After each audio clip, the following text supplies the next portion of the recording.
Greetings, everyone, and welcome to the Produce Buzzers podcast. We are so happy you have joined us today, and I think you will be too after the show is over, because you will learn a lot about fresh fruits and vegetables, how to select and store them, how to prepare and cook them, and surprising facts about their history and origin.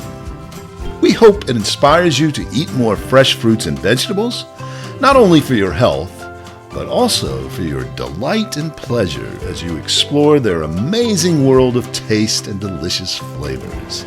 Eating more of them will transform your life in so many positive ways. So settle back, relax, and get ready for another delicious adventure with the Produce Buzzers. Greetings and welcome to another episode of the Produce Buzzers podcast. Thank you for joining us today. We're very happy you've stopped by. I'm your host, Edwin Stepp, executive editor of producebuzz.com. I am joined once again by Teresa Nolan, president and founder of Produce Buzz, along with Rick Stepp and Cynthia Benedetto, both contributing editors to the Produce Buzz. Today we are going to talk about a cruciferous vegetable that is packed with nutrition, but it's very inexpensive, so it's a cost-effective way to get the vitamins and minerals you need to stay healthy. It should be on your grocery list and on your weekly menus.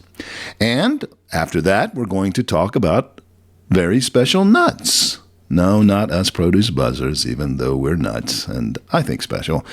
These nuts get their name from their shape. And interestingly, that shape is the same shape as a part of the brain, which is appropriate since these nuts are especially good for your brain. So let's get started.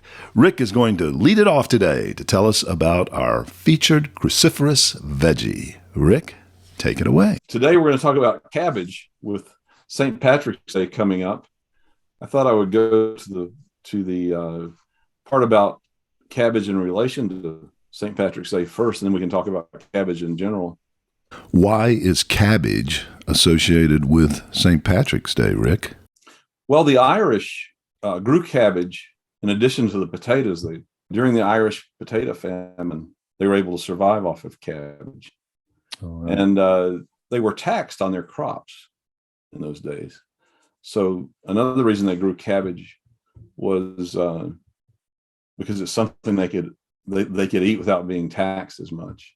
They taxed them on their potato production, but not on the cabbage they had growing for their own use. The main reason. Yeah. When they came to America, they grew cabbage as well, and it became a symbol for St. Patrick's Day: cabbage and corned beef. They were too poor to afford corned beef when they were in Ireland, but when they came to America, they were able to grow their own beef and make corned beef. And so it's kind of a symbol of their success and wealth coming to the new world. They used salt grains that looked like kernels of corn on the outside of the beef, hence the name corned beef. What do you mean on the outside of the beef? Yeah, they put salt on the outside of them. No. What do you mean? They sprinkled it with salt. They put salt out on the outside. Oh. The outside of the beef, and it looks like kernels of corn, so that's why they got the name corned beef. Well, I've always heard that in Ireland they don't make anywhere near as big a deal of St. Patrick's Day as they make here. Have you heard that before? That's what I was going to ask. If I spent St. Patrick's Day in Ireland, would I be eating corned beef and cabbage, or would I be eating something else? Yeah, so it is a tradition based on their success here in this country. Mm-hmm. You know, cabbage is a term for money as well, and that ties into it. Right.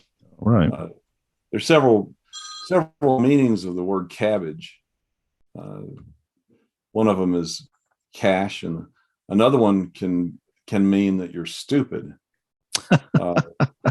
Cabbage head. Wait a minute. Stop right there. Tell me more about that one. A person who's cabbaged may not have all their marbles, and they may be a little bit crazy. I'd never heard that. Have you guys ever heard that term? Someone's I cabbage. think I've heard that somewhere in the past. I didn't really remember it. How would you use it, as an adjective or a verb? I don't know. You just say, that guy can't even give a speech. He must be cabbaged. Oh, okay. So it wouldn't be like dumbass. You wouldn't go like cabbage. This means he's not got all of his faculties. Well, a cabbage head is somebody that's a little dense, I think, too. Yes. Which Isn't would probably that not a be doll? political right Isn't now. that a cabbage? Oh, that's a cabbage. Cabbage Patch doll. Right. Yeah. There you go. Or a dance, right? What? I've never heard of the dance. Cabbage Probably dance? because you're always listening to the blues. But like, if it's R&B, and back in the 80s, they did the cabbage.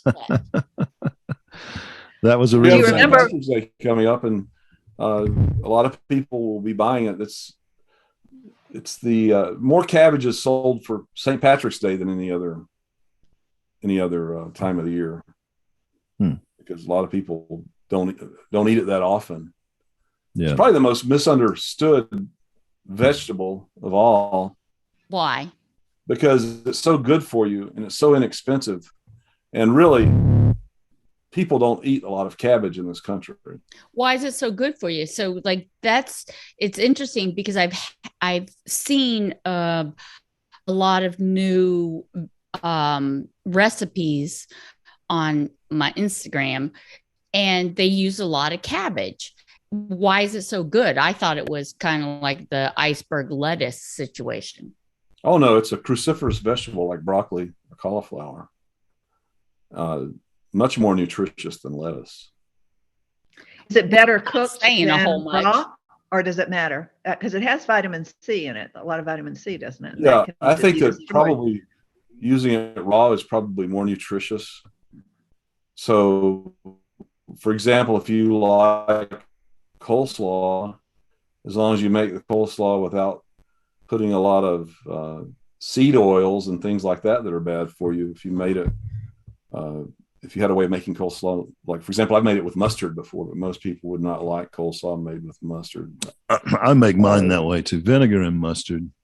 Yeah. Yeah, that's a good one. Yellow mustard or Well, I like the what do they call the other grain? like Dijon? Yeah, the stone. What do they call it? Brown? Not the what do they Spicy call it? brown or the Well, they call it What is it grain. called? Yeah, there's a Dijon? generic term. There's a generic term for those thicker Coupon. mustards with the grains in it, and that's good Yeah. stuff too. But I usually just use yellow mustard and vinegar. That must be a Salt and southern pepper. thing, y'all. Well, From North coleslaw, I Carolina. guess, is pretty much a southern thing. Maybe not completely, but there's good Asian coleslaws, Cynthia. Yes, Have you had those? yes. But Mostly don't they vinegar do with a the lot of peanuts. kimchi on it, right? Well, kimchi is not coleslaw. That's a whole other thing. But don't they put kimchi on you could put it on almost anything, right? I'm not that familiar with kimchi. I've had it before. It's good. It's usually very spicy. Mm-hmm. It's more like sauerkraut than coleslaw, though. But wait a minute, back to so is purple cabbage more nutritious than the white cabbage or green cabbage? Well, anything when it has the red color, as we've talked about before, the red color is indicative of certain nutrients. Mm-hmm. So from that standpoint, yes, they would be. But as far as the nutrition part, as far as the cruciferous vegetable part of it, I would think that, I'm just talking off the top of my head, I don't know that red cabbage would be any better for you than the white. But raw cabbage would be more nutritious than the cooked cabbage. And I'd forgotten, but there are places in the South where we come from that make their coleslaw it's a vinegary base. It's not even got mayonnaise in it. Yeah, it's almost totally vinegar. Yeah. Yeah. And so if you like vinegar, you could make a coleslaw raw and put it on anything. I've been taking, instead of having say a burger with bread, I've been having it with lettuce wrap. And as you know, a lot of the burger places sell their hamburgers with lettuce wrap now. Yeah, they make that as an offer. Actually, they say that you could even ask for it at McDonald's. I've never tried it, but so I've been doing that, and it's actually really good, an iceberg lettuce wrap. And I intended to get some cabbage and try the cabbage leaf, like the lettuce leaf, and see how it was. It'd be a little bit harder to bite into. It might be better, actually. Might hold up better. Yeah, the red cabbage is more nutritious than green cabbage. It has 85% of the daily vitamin C our body needs, and the green variety has only 47%. And it also has more vitamin C than oranges. So the red cabbage is pretty high in nutritional value. Yeah, and just as a comparison, green cabbage, like in a 5-ounce serving raw, has 44% of your vitamin C. And vitamin K, it has 72% of vitamin K. So y'all better not be eating that. Steps. Cynthia is referring to the fact that we have all been diagnosed with factor V Leiden disease, which means your blood clots much easier. And vitamin K also helps the blood to clot. So we have to be careful in how much of that we consume. Yeah, I eat it. But I thought the factor V issue. Well, if you're in pretty good shape physically, if you're eating right, it's not as big a deal. Because a lot of the fruits and vegetables have, that anti-clotting effect on your body too. Yes, I think that's true. The benefits of eating those veggies with vitamin K outweigh the risks of ingesting the vitamin K, I think. So what else have you got to tell us about cabbage, Rick? Cabbage is descended from wild cabbage and belongs to the cole crops or brassicas, meaning it is closely related to broccoli, cauliflower, Brussels sprouts, and Savoy cabbage. Under conditions of long sunny days, such as those found at high northern latitudes in summer, cabbages can grow quite large. As of 2012, the record cabbage was 138 pounds. You can believe it. Gross. Gross. It weighs more than me. Gross. How does that compare to the record pumpkin that we talked about? Yeah, exactly. The record pumpkin was like a ton, wasn't it? 2,000 pounds. Yeah. But the thing about the cabbage is, if you get a 38-pound cabbage, you can actually eat that. Right. You might. Yeah, but is that like the you said that like the zucchini that's tough, the bigger it gets? Probably so. I've never eaten a cabbage that big. I would hope not. And I believe that you'd have to be in Alaska or somewhere far north with very long days to grow one that big. That's just my guess. And then maybe the caribou would eat it. Yeah. That's probably true. Getting off the subject a little bit, we grew cabbage in our business in the Hendersonville, North Carolina area. That was one of our biggest items, was green cabbage. And there had to be a certain count per 50-pound crate. The retailers would not accept large, huge cabbage or too small. What was the count? I think it was around 24 count per box, which would be maybe a half a pound. That was the fanciest cabbage for retail. But now in retail stores where I live, I see much larger heads of cabbage for sale that are overwrapped. So it may just be that in this part of the country, people are more accepted. If it was a 50-pound crate and 24 count, that would be 2 pounds each head. 2 pounds each. I'm sorry. Yeah. That's what I thought you meant. But, take your shoes off. Use which makes fingers sense. and toes. But you know what? Like last time I bought a cabbage, the recipe, I used a portion of it and then I died with the rest of it. So you mean you couldn't use it all up? I could, I guess, if I wanted to, cabbage yourself on out. cabbage. Yeah, exactly. You So could make um, cabbage soup and then frozen it. You can freeze it. microwave it, put a little bit of water in it, in the Microwave it, bottom yeah. of the pan. Okay. Oh, good Well, Lord. it seems to last a long time in the refrigerator. I Yeah. mean, I Yeah. just keep using it till it's gone. Of course, I love coleslaw, so that's Yeah, I make a lot of coleslaw, and to buy. I like to get it. I like to make my own and buy it. I get purple and green and mix it. Yeah. And What I can else use goes the in it? carrots. Hmm. That's the only three things I put in as far as veggies, and then I'll do the mustards. Sometimes I put a little bit of. I try to keep the mayonnaise light, but I put a little bit of mayonnaise, mustard, and vinegar, salt, pepper. Mhm. if I'm going to avoid the oil part, I'll do lemon juice and honey or lime juice and honey. And And that sounds good. It's pretty good. Yeah, and what's good is lime juice and cilantro as a coleslaw. Oh yeah. That's a Yeah.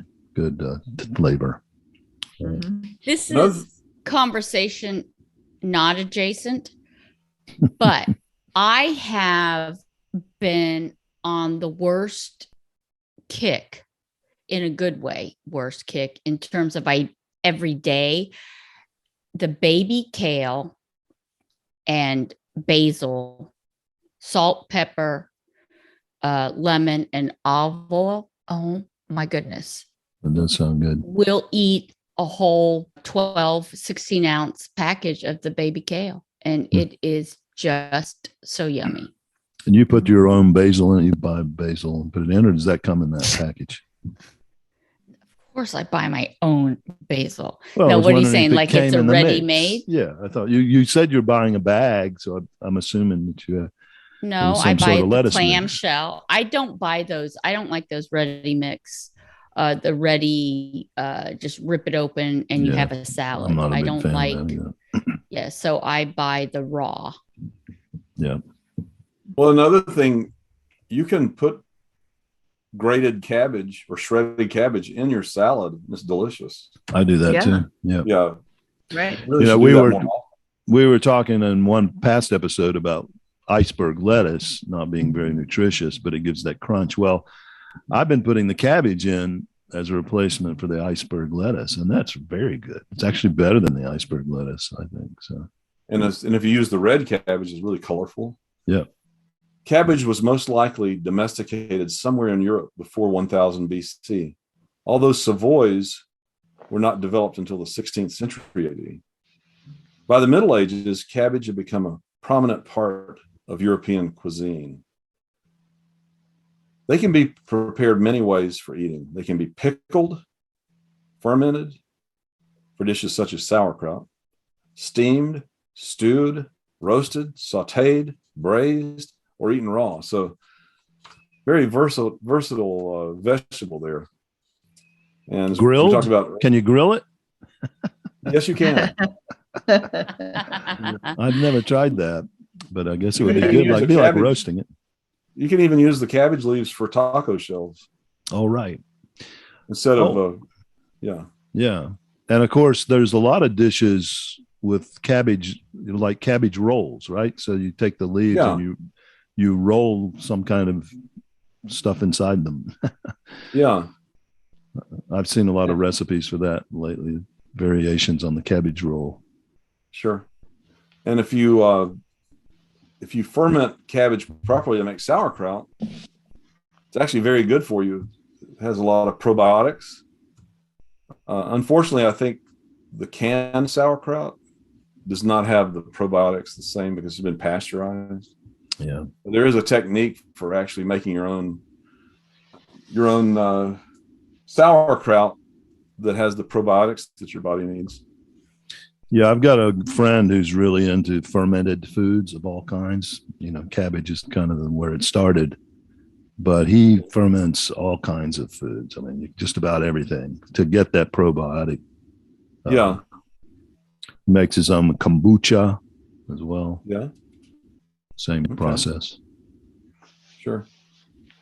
But world production of cabbage and other brassicas in 2020 was 71 million tons, led by China with 48% of the total. Not surprising. They're leading in all of that. with all the people they have there. Yeah.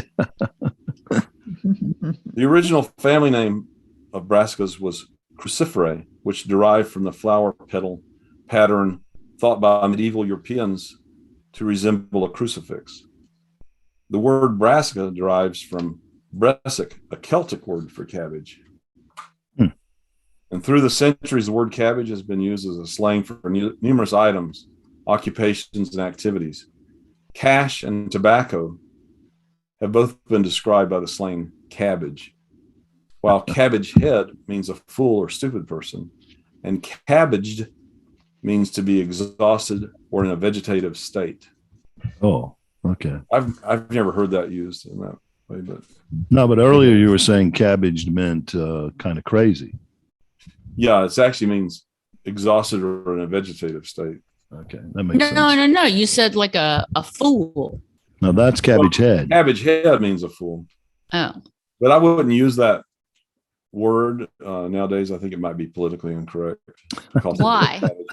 Call somebody a cabbage head. You don't want to insult the cabbage. You remember?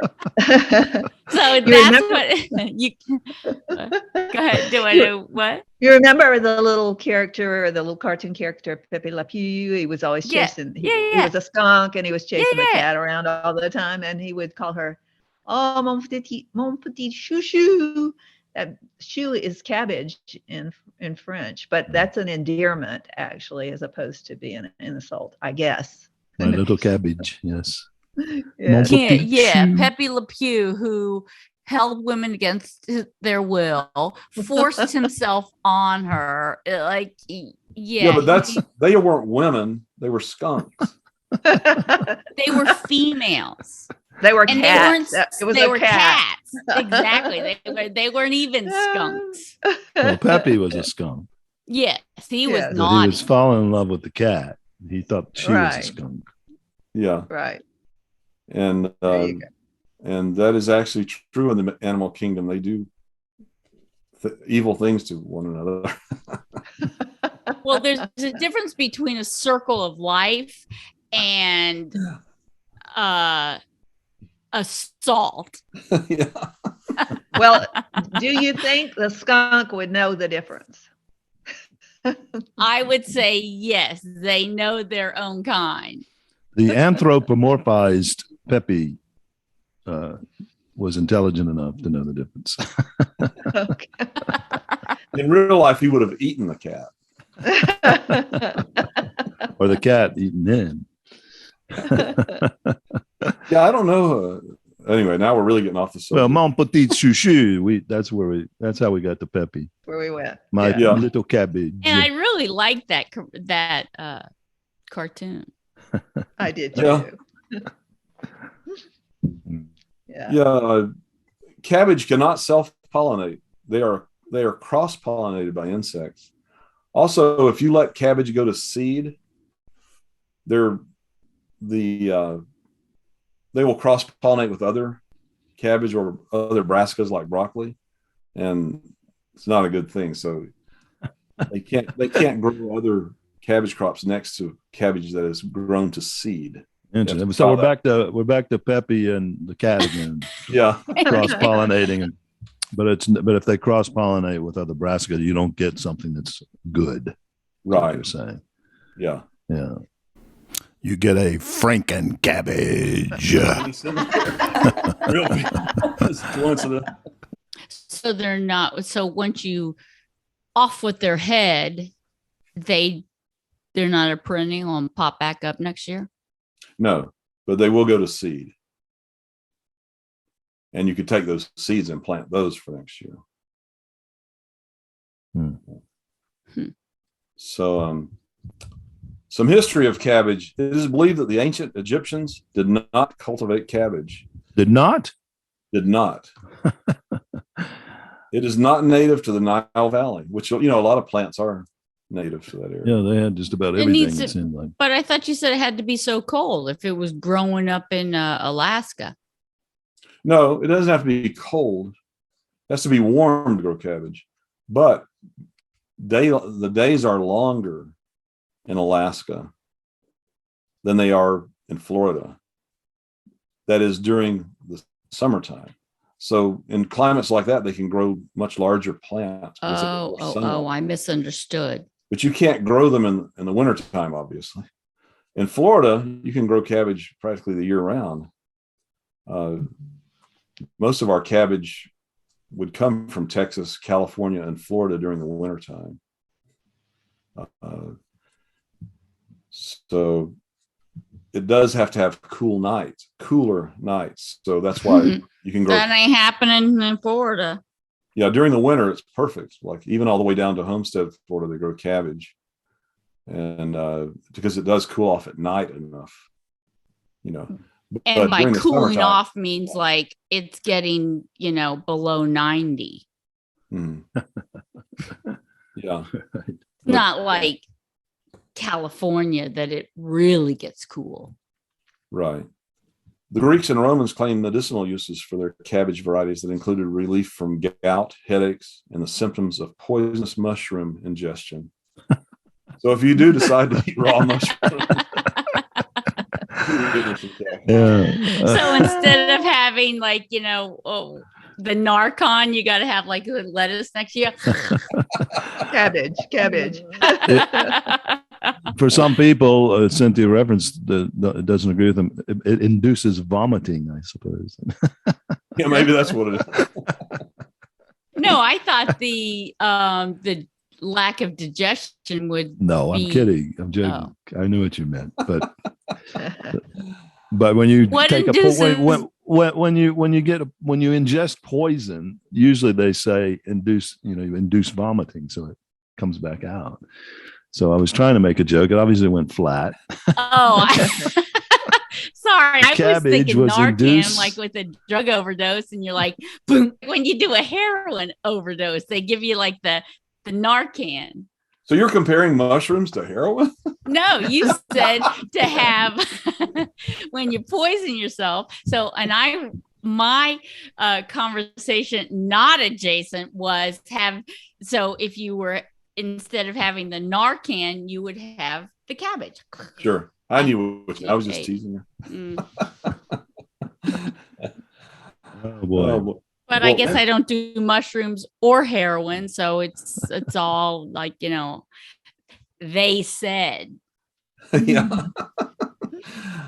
Yeah, and this said poisonous mushrooms. I don't think they're talking about the hallucinogenic mushrooms either.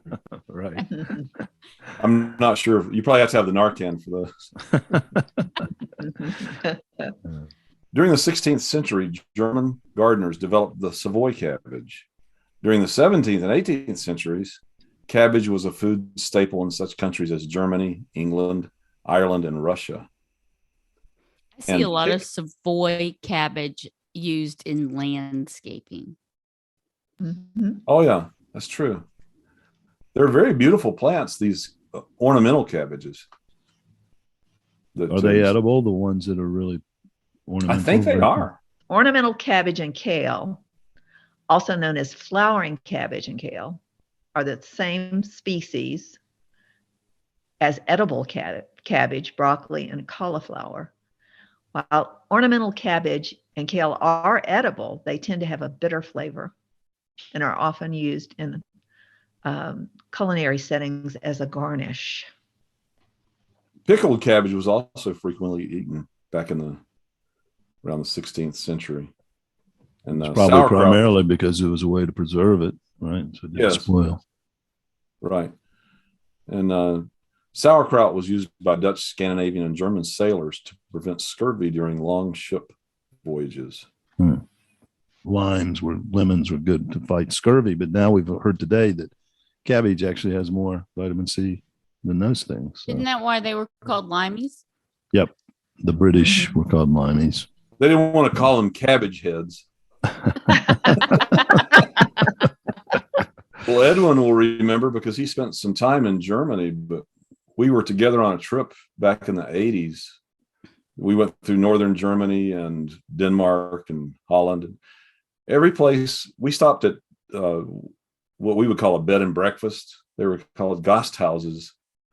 And you look for the little sign, and we'd stay there in the evening. It was a bar at night, and it was then it was a bed and breakfast for the morning. It was pretty fun, but That's awfully convenient. Yeah, it was great. We had our children with us too. We had be- like 30 children and Oh God. 5 families. I was going to say you could go to the bar and be, bellied up to the bar and then stagger to your bed and then have breakfast. Yeah. Yeah. And Edwin will remember because he was actually working in Germany at that time. But in northern Germany anyway, every dinner that we ordered had cabbage. You remember that, Edwin? Yeah, that's true. Was it also true? I think you were in Bonn, weren't you? Yeah. Bonn. Was it true there too? I don't remember, to be honest. I think I don't know. I've got to say to our consumers out there, we are not eating our share of cabbage in this country. We just absolutely are not eating our share. And cabbage production in 2020 worldwide in millions of tons was 71 million tons of cabbage. China had 33.8 million tons, India 9.2, Russia 2.6 million tons, South Korea 2.6, Ukraine 1.8. I'm sorry. South Korea is the kimchi. That's why they. Yeah, that would make sense. Yeah. And the U.S. isn't even ranked, and I think it's probably the poor stepchild of the produce industry because it's very inexpensive. It's very nutritious. I've got to say I'm just as guilty of not eating my share. I'm going to try to add it to my diet in the future. I eat my share primarily through coleslaw. I don't cook it or use it any other way. Hardly. I think maybe I've done something. Yeah, I've made like a winter soup before, beef soup, and put cabbage in there, cabbage and potatoes. I mean, I'm eating my share and your share, Rick. So. Okay. I do occasionally buy that cabbage that's pre-shredded, and I throw that in my salad, but I haven't been doing that as much lately. The kind that's pre-shredded in packages is not that. Yeah, all the sulfites and. Get a nice mandolin. Just yes, exactly. It's the easiest way to do it, and it's great that way. Yeah. Yes. That's true. I see one on Insta, and it's like it shows them like cutting everything. And I have one, including the really fingers. Tempted to buy it. Yeah, you got to be careful with the fingers. It's like a horse. Like, just don't feed them like that. You keep your hand flat. If you're going to feed a lot of people, those mandolins are worth the setup and the cleanup and all the other things. But if you're just going to have a little bit of cabbage in your salad and you've got a head of cabbage, just take a good sharp knife and cut a slab off and chop it up. And, it's probably better not to cut up too much ahead and just let it sit, because it would tend to decay. And if you keep it in the refrigerator, like Teresa mentioned, and cut off what you need it as you need it, it's very easy to chop it up. But Teresa's point, you could just take the head. There's with your mandolin. Right. Yep. And I also use my mandolin to cut fries, make my own fries. And it's like really fast. And then I just put them in a air fryer, no oil, and they're great. So you can use them for other things too. Yeah. And you know what else? I use a banjo instead of a mandolin. I like that. Bill Monroe would be very disappointed in you, Edwin. My apologies to our listeners for that. So let's move on, change the subject. Teresa, I believe you have a red cabbage recipe you want to share with us today. I cooked some red cabbage for dinner last night, and I cooked it in balsamic vinegar, and I put in an apple and onion with it.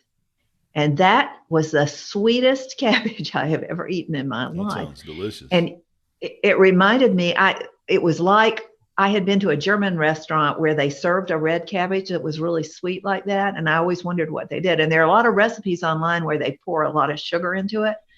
And of course, there's sugar in balsamic vinegar, but this was absolutely delicious. So at some point, how'd you do it? I took, you take the cabbage and you slice it up, and you take an onion and you saute the onion. I just used water, softened it in water. And then I put in the apples and sauteed them for a couple of minutes. And then I added the cabbage and the balsamic vinegar, and you cook it for an hour. With cabbage, the cooking actually makes it more digestible and better for you. So, but I didn't realize that. You submerge it in no balsamic? It was about like a third of a cup of balsamic vinegar and a whole head of red cabbage. Red cabbage in itself is sweet, you know. Well, when the longer it cooked, the sweeter it got. And what kind of apple? You could use a Granny Smith, but I didn't have anything but a Fuji, so I used a Fuji. Next time, I used a red onion. Next time, just try vinegar and see if it tastes just as good without having. Then the only sugar you're adding is the apple. Yeah, I noticed some of the recipes were like brown sugar, like a cup of brown sugar or whatever. So I figured, this one had the balsamic vinegar, and it was fabulous. And well, I mean, because then it would get syrupy, right? When like the balsamic would cook down. Right. If you're cooking it over stovetop with sugar, it's going to get kind of like thick like cranberry sauce, right? Did you just not listen to what I said? Jeez. What are you, my husband? It wasn't. It was still my voice is. He's deaf to my voice already. Gosh. It was still liquidy. I guess maybe the juice from the apple, the juice from the cabbage. But isn't there? Itself. Yeah, isn't there liquid in cabbage? Yeah. Come on, Rick. What's the percentage? Well, get ready to laugh. I don't know if you guys know this, but you can steam cabbage in the microwave. Oh, whoa, no. Who would have thought that? Oh, do tell us. I don't know. I've done this quite often. Just take red cabbage, add some bourbon in the microwave steamer. Nothing else, just the red cabbage in the steamer, a little bit of water, and steam it really good. You'd be surprised how sweet it is. You're right. I would be surprised because I'm not doing it. Yeah. And you don't put anything on it. You just steam it and eat it like that. Well, I do, but I mean, you could add salt, or you could put pepper on it. What you're saying is you probably don't need it. No, you don't need it. I don't need it. It's true with all the vegetables that I steam in the microwave, all the cruciferous vegetables. It just really brings out the sweetness of the veg. Regular listeners to the podcast will know that we like to tease Rick about his microwavable vegetables. But in seriousness, it is a good method. Saves a lot of time. And according to him, it makes them much more delicious. So try out his methods of microwaving veggies and see what you think. But now it's time to switch gears and go to our next topic. I think you'll enjoy this one. So most people are very aware of the beauty of the cherry trees when they blossom in the springtime. Washington, D.C. and Japan is famous for that. People come from miles and miles around just to see those beautiful blossoms. But there's another blossom event whose beauty rivals, maybe even exceeds the cherry blossoms of Japan and Washington, D.C. The almond trees in California are in full bloom right now. They bloom from about mid-February through to March. They bloom a few weeks earlier than the cherries, and they paint the San Joaquin Valley of Central California with pink, purple, and white. When the wind blows and the blossoms fall from the tree, it looks like a snowstorm sometimes. In fact, they call it, this event, when those flowers are flying off, they call it the Valley Snow. There is a designated drive through the San Joaquin Valley called the Blossom Trail, where you can see these beautiful blossoms, and lots of people come to see it, but probably not as well known as the cherry tree blossoms. Almonds require pollination to bear fruit, but there are so many almond orchards across California that there are not enough bees and other natural pollinators in the state to accomplish the task. So they have to import bees from other places to work the orchards during the bloom. In some years, they've brought in over 3 million beehives for the pollination. This is the largest managed pollination event by far in the world. This year, they only brought in a little over 2 million beehives, but it's still the largest pollination event. Those 2 million beehives are home to over 42 billion bees, and they are over half of the total commercial bee population in the US. So they didn't need as many bees this year because many orchards are having to pull up the trees because of the severe drought California is facing. Many farmers can't get enough water to keep them viable, and almonds do take a lot of water to grow. It's estimated that a single almond takes over a gallon of water to come to maturity. If they don't get relief from this drought, the almond crop may be drastically reduced. It's already being reduced quite a bit, but maybe even further.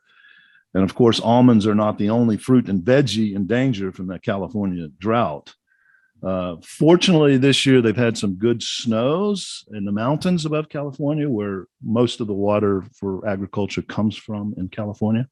But the state is still in a very severe drought. Hope it will take a lot more to reverse that.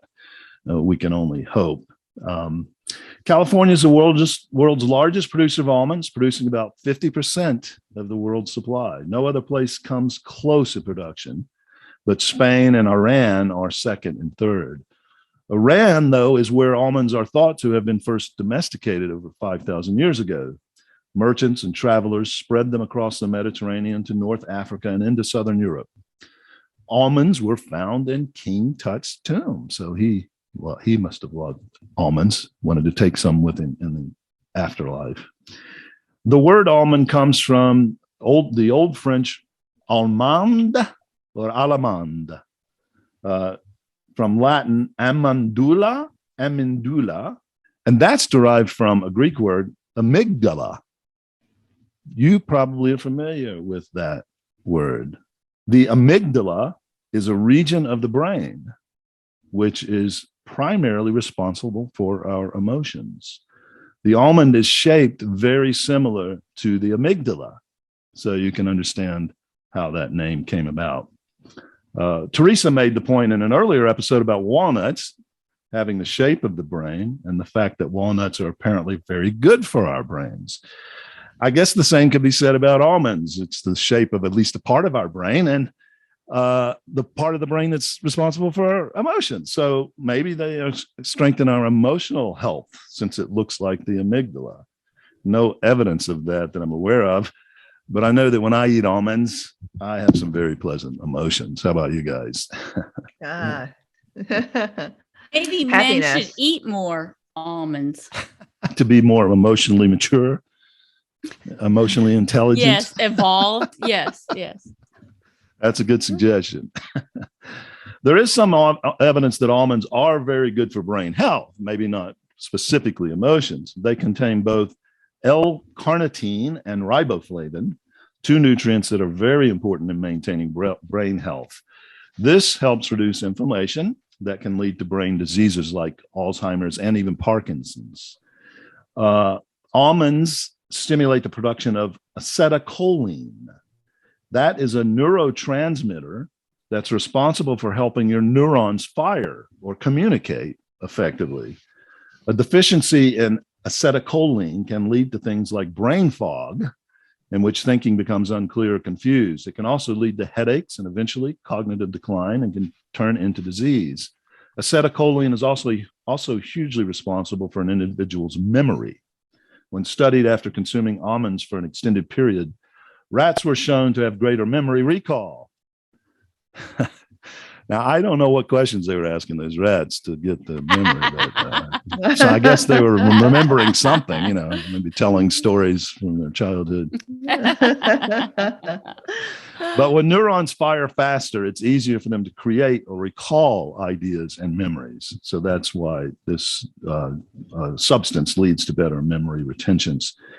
Most everyone knows that almonds are a great source of protein, but they have quite a few other very important nutrients. In a quarter cup of almonds, you will get a varied amount of nutrients.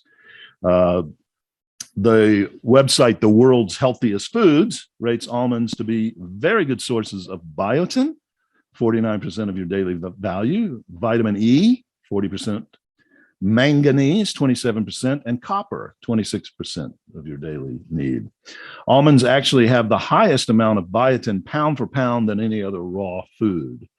The contender for second place is the sweet potato, but that only contains 29% of the daily value. Biotin is a B vitamin, specifically B7, and has a lot of health benefits for the body, but it's particularly good for the nervous system, the liver, eyes, and hair and skin.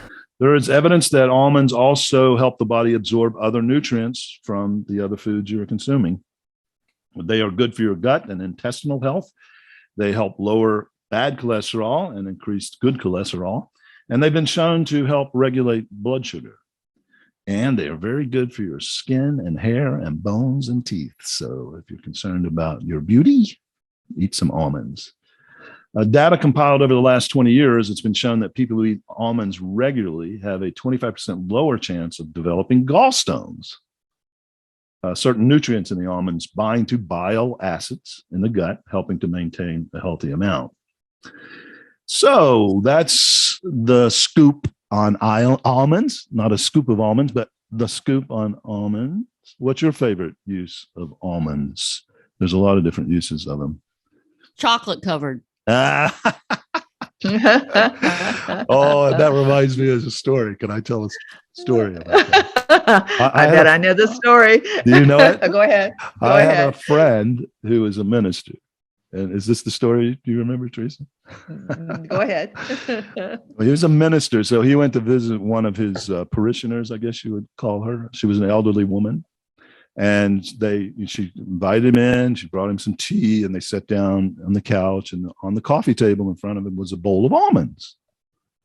And the woman said, "Oh, would you like some almonds?" He goes, "Oh, yeah, sure." So he starts eating them. And she goes, "Yeah, I like to give them away because I don't like almonds. So after I suck all the chocolate off, I don't like the almonds." Yep. True story. I love that.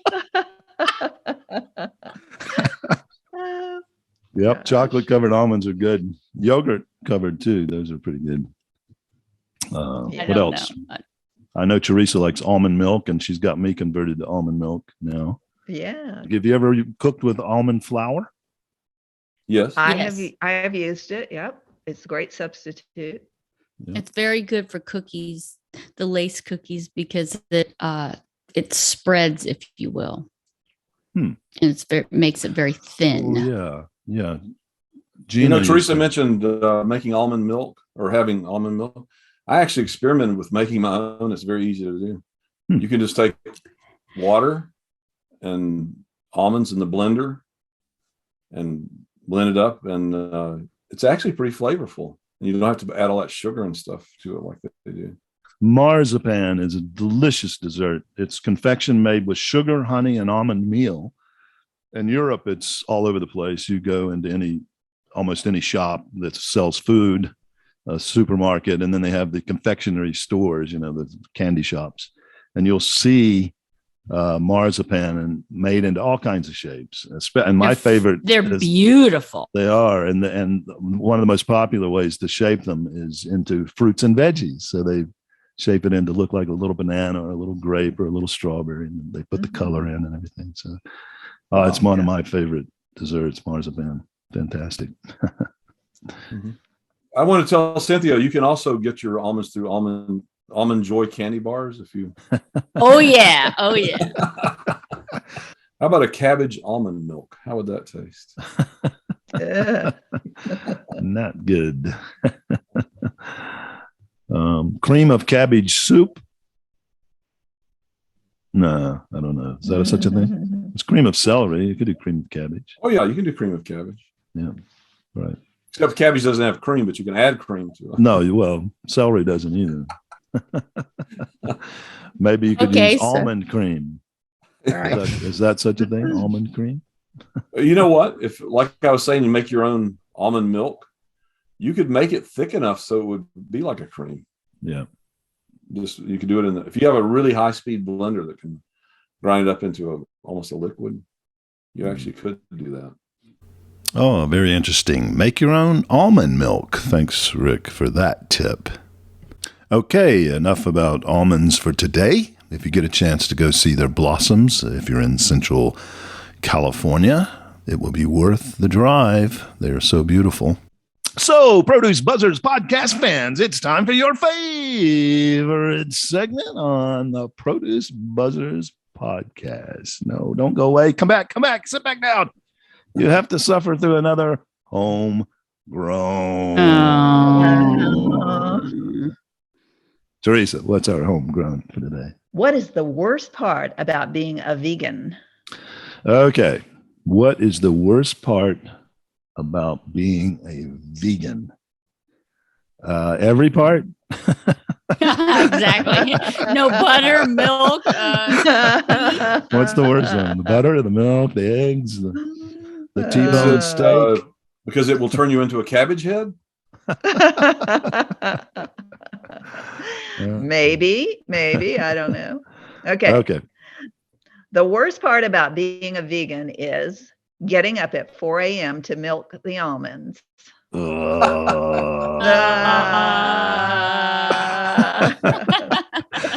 That's pretty good, actually. And actually, that was too good, Teresa. We didn't groan enough. So you got to try again. Give us another one. Come on. Make us groan. Come on. Make us groan. Okay.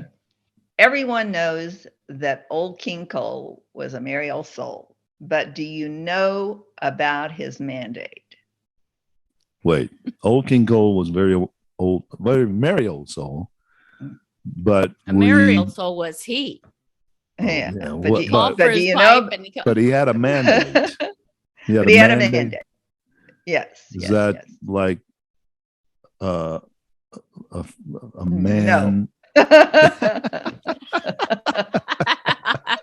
That's a male. No, you're not. No, you cannot say that word. We don't know whether that was true or not, but anyway. That's why he was married. He had a mandate. Okay. All right. Okay. Yeah. Well, whatever makes him happy is what I say. You know. Right. Okay. So no, Right. I don't know about the mandate. Rick, do you know about Old King Cole's mandate? Merry old soul is he. And so between the two of them, they licked the platter clean? No, that was Jack Sprat. Could eat no fat. His wife could eat no lean. Didn't he call for his pipe and he called for his pipe? He called for his mandate.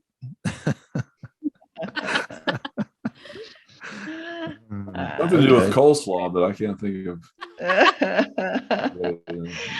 Okay, so Rick's getting very close.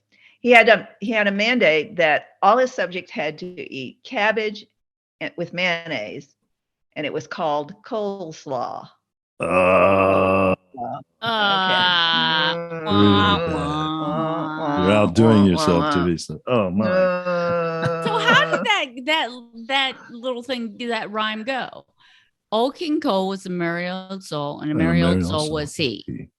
He called for his pipe, and he called for his bowl, and he called for his fiddlers 3. Oh, right? Okay. Yeah, so like don't be going like call for his pipe. No, I don't remember a pipe. I remember him calling for the fiddlers. Scoffing at me. So pipe, is the pipe a bagpipe? Well, no, I always assumed he was smoking. Yeah, exactly. He called for a pipe, and he called for a bowl. A bow, maybe bowl. A bow. We'll have to look it up. Let's look it up. We got to know. If he was going to make coleslaw, he shouldn't have called for his fiddlers 3. He should have called for his mandolins 3. Very good. Yeah. And what did the pipe have to do with any of that? Well, he was going to smoke while he ate. He was going to smoke. He was smoking the cabbage. Smoked cabbage, Rick. You didn't mention that. Smoke. wait a You said minute, that you was all said- these ways you could fix it. You didn't say anything about But, smoked cabbage. he said that Yeah. cabbage is also referred to a slang for tobacco. Oh, that's right. Very good. Very good. Yeah. I forgot very about good. that. Yeah. Well, listeners, you'll be glad to know we've run out of time, so we won't subject you anymore to these terrible puns. But thanks for listening today. I hope you learned a little bit about cabbage, and we'll start eating more cabbage. Rick is imploring you to get our consumption up in this country. It is a very inexpensive way to get a lot of nutritional value. So eat up that cabbage, and especially coming up for St. Patty's Day. Great time to have it, and try it with that corned beef. And almonds. Don't forget how healthy those are. They are good for your brain, good for your heart, good for your nervous system, and hair and skin to keep you beautiful. Please take a second before you leave to subscribe and or follow our podcast on whatever podcast platform you are listening on. We are on over 10 different podcast feeds, including YouTube. And if you want to help support this podcast by making a donation, we would be so grateful. Just go to anchor.fm/produce-buzz, and you will see a support button below the podcast description. Click on it, give what you can. No amount is too small, and, of course, no amount is too large. Thank you, listeners, and good night. Well, thank you, listeners, for tuning in to the Produce Buzzers podcast, brought to you by Produce Buzz, the gathering place for lovers of fresh fruits and veggies. We hope you were entertained a bit and educated a lot about fresh produce. Be sure to join us next time, and please tell your friends to do so as well. Like, share, and comment on our Produce Buzz Facebook page, and check out our website at www.producebuzz.com. There you will find articles about fresh fruits and veggies, how to select, store, and prepare them, as well as lots of interesting facts about all the wonderful bounty the earth provides for us. Until next time, be fruitful, and don't forget to veg out.